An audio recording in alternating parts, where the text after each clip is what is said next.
Eu entrei naquele prédio já com o corpo em estado de alerta, como acontece sempre que sei que vamos atravessar um espaço pequeno, fechado e controlado por regras invisíveis de tempo. Elevador nunca foi apenas um elevador para nós. É um teste silencioso de tolerância alheia. Meu filho caminhava ao meu lado segurando minha mão com força suficiente para denunciar que algo já não estava bem. Antes mesmo de chegarmos ao hall, eu revisei mentalmente tudo o que podia ajudar. Falei baixo que seria rápido, expliquei que as portas iriam fechar sozinhas, que o espaço ficaria cheio, que o som do motor poderia vibrar um pouco. Ele assentia sem olhar para mim, concentrado demais em manter o corpo organizado. Quando o elevador chegou, já havia pessoas dentro. Entramos. As portas se fecharam com aquele som seco que ecoa mais do que deveria. O ar parecia mais quente. Luz branca demais. Perfume demais. Gente demais. Alguém comentou sobre um jogo recente. Outra pessoa mexia no celular vendo trailers e imagens de Avatar Frontiers of Pandora, comentando como o jogo parecia imersivo, bonito, cheio de cores e mundos abertos. A ironia daquele comentário me atravessou sem pedir licença, porque ali, naquele cubículo de metal, não havia mundo aberto nenhum para o meu filho. Havia paredes próximas demais, corpos próximos demais, expectativas rígidas demais. No segundo andar, ele começou a ficar rígido. No terceiro, parou completamente. Não foi atraso proposital, foi necessidade. Ele encostou o corpo na lateral do elevador, os olhos fixos no chão, respirando curto. Eu senti o tempo congelar. Alguém pigarreou. Outro suspirou. Uma voz disse que estava atrasada. Eu pedi só um momento. Disse que ele precisava parar. A pressão começou ali, não em gritos, mas naquele silêncio pesado que cobra movimento imediato. Eu sabia que aquela pausa iria incomodar. Mesmo assim, fiquei. A pressão não veio de forma direta, mas se espalhou pelo elevador como um desconforto compartilhado, desses que ninguém assume, mas todos sentem. Uma mulher olhou para o relógio repetidas vezes, como se o simples gesto pudesse acelerar o corpo do meu filho. Um homem murmurou algo sobre falta de educação. Outro comentou que elevador não era lugar para esse tipo de situação. As palavras não foram ditas para mim, mas chegaram até mim com clareza suficiente para ferir. Meu filho continuava parado, as mãos agora pressionadas contra o próprio peito, tentando organizar a respiração que insistia em falhar. Eu me coloquei ligeiramente à frente dele, criando um espaço mínimo entre seu corpo e os olhares impacientes, e expliquei, com a voz mais firme que consegui manter, que ele era autista e precisava de alguns segundos para se regular. Não pedi permissão, apenas informei. A resposta foi um silêncio desconfortável, seguido por um suspiro alto demais e por alguém dizendo que todos tinham problemas e que o mundo não podia parar por causa disso. Aquela frase ficou ecoando dentro de mim enquanto eu sentia o elevador subir andar por andar, lento demais para os, rápido demais para o meu filho. Eu observava cada detalhe ao redor para manter o foco. O painel digital marcando os números, o reflexo distorcido das pessoas no espelho metálico, o zumbido constante do motor. Tudo parecia amplificado. Meu filho encostou a testa na minha lateral, um gesto pequeno que significava pedido de ajuda. Eu segurei sua mão com mais força e permaneci ali, mesmo sentindo o peso da desaprovação crescer. A humilhação estava em ser pressionada a escolher entre o conforto coletivo e a necessidade básica do meu filho, como se a presença dele fosse um erro logístico a ser corrigido rapidamente. A prova concreta de que aquilo não era capricho nem desobediência veio do próprio corpo do meu filho, que falava uma linguagem que poucos ali estavam dispostos a escutar.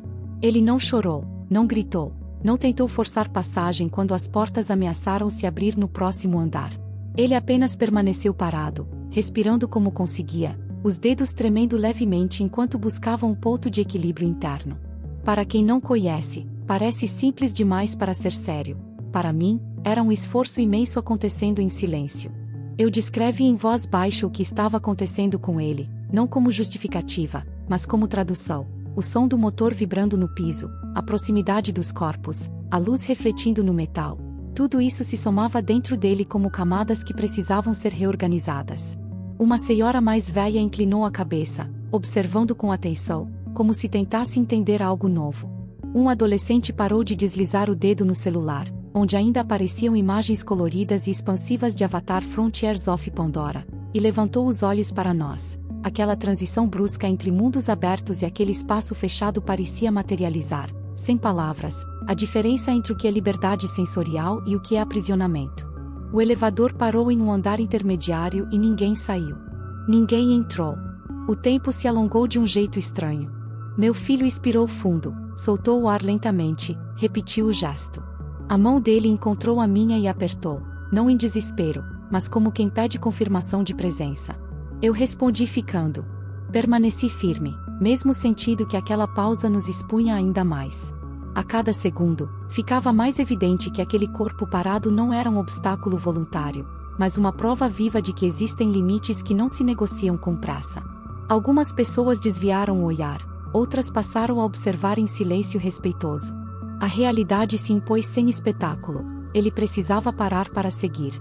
E eu precisava sustentar essa parada diante de todos. A reviravolta social não aconteceu com aplausos nem com pedidos de desculpa explícitos. Ela veio como uma mudança lenta de postura, quase imperceptível para quem não está atento, mas muito clara para quem vive disso todos os dias. O elevador finalmente abriu em um andar onde alguém saiu, e ninguém tentou passar por cima do meu filho. Um funcionário do prédio, que aguardava do lado de fora, percebeu a situação e, em vez de cobrar movimento, pediu com um gesto simples para que todos aguardassem. Esse gesto, pequeno e técnico, teve um efeito imediato. O clima de cobrança cedeu espaço a um silêncio diferente, menos agressivo, menos exigente. A senhora que antes observava com curiosidade deu um passo para trás, abrindo espaço físico e simbólico. O homem que havia reclamado desviou o olhar, agora fixo no painel digital, como se tivesse sido lembrado de algo que preferia não encarar. Meu filho continuava parado, mas já não estava tão rígido. A respiração encontrou um ritmo possível, os ombros relaxaram alguns milímetros, a testa deixou de pressionar meu corpo.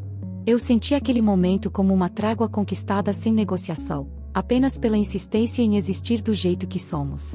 Alguém comentou em voz baixa que elevador sempre dá ansiedade, que ninguém gosta de ficar preso, e essa frase, embora simples, abriu uma fresta de compreensão coletiva. Não era mais o problema do menino, era o desconforto compartilhado de um espaço que exige rapidez e ignora limites. Quando meu filho deu o primeiro passo, ninguém se mexeu antes dele. Quando ele respirou fundo e avançou mais um pouco, o elevador seguiu seu curso sem pressa forçada. Não houve heroísmo, apenas ajuste. Por alguns instantes, aquele cubículo metálico deixou de funcionar sob a lógica do mais rápido e passou a funcionar sob a lógica do possível. Foi ali que eu percebi que a inclusão real não faz barulho. Ela acontece quando as pessoas param de empurrar e começam a esperar, mesmo sem entender completamente o motivo. Quando finalmente saímos do elevador, senti como se tivéssemos atravessado algo maior do que alguns andares de um prédio. Meu filho caminhou ao meu lado ainda em silêncio, o corpo cansado, mas menos tenso, como quem sobreviveu a uma travessia estreita demais para o próprio tamanho. Eu observava cada passo dele enquanto seguíamos pelo corredor, percebendo como o mundo volta rapidamente ao seu ritmo habitual, indiferente ao esforço invisível que tinha acabado de acontecer.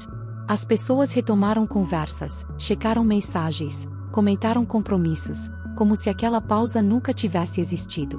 Para mim, porém, ela permanecia inteira.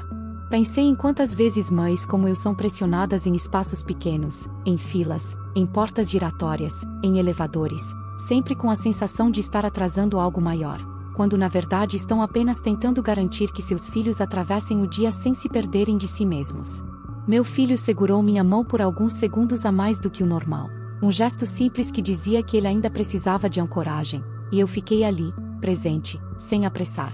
Aquela experiência não nos transformou em exemplo, não nos colocou em posição de destaque, mas deixou uma marca silenciosa, mostrou que parar também é um direito, mesmo quando o mundo insiste em acelerar. Inclusão não é abrir espaço apenas quando é conveniente, é sustentar o desconforto de esperar, de rever julgamentos, de aceitar que nem todos conseguem seguir o mesmo fluxo. Se essa história te atravessou de alguma forma, se você já esteve em um elevador, físico ou simbólico, onde precisou parar e sentiu a pressão dos outros, compartilha isso aqui nos comentários. Se inscreve no canal Ecos do Autismo e compartilhe este vídeo, porque cada relato ajuda a transformar pequenos espaços fechados em lugares um pouco mais humanos, onde ninguém precise ser empurrado para caber.